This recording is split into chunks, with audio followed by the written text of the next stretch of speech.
সুদীপা, আমি আপনাকে ভালোবাসি, এটাই হলো আমার শেষ কথা। এ কথাই বলছে আদিত্য সুদীপাকে। বিস্তারিত জানতে দেখতে থাকুন। বন্ধুরা, অনুরাগের ছোঁয়ার আগামী পর্বে আমরা সবাই দেখতে পারবো আদিত্য সুদীপাকে নিজের গাড়িতে তোলে।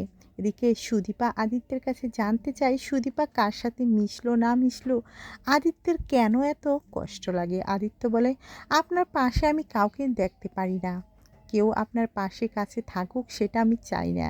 সুদীপা অবাক হয়ে আদিত্যের কথাগুলি শুনতে লাগে। সুদীপা বলে, কেন কেন সেটা কি আমি জানতে পারি? যেটা বলতে যেও বারবার আটকিয়ে যায় আদিত্য। কোনোভাবেই বলতে পারছিল না সুদীপাকে যে, সুদীপা, আমি আপনাকে ভালোবাসি, আপনি শুধু আমারই। এদিকে সুদীপা মনে মনে ভাবতে লাগে, আদিত্য, কেন আপনি বলছেন না আপনার একটি কথাই যে আমার জীবনটা বদলে দিতে পারে? চুপ করে কেন আছে? মুখ ফুটে বললেই তো হয় আপনি আমাকে ভালোবাসেন।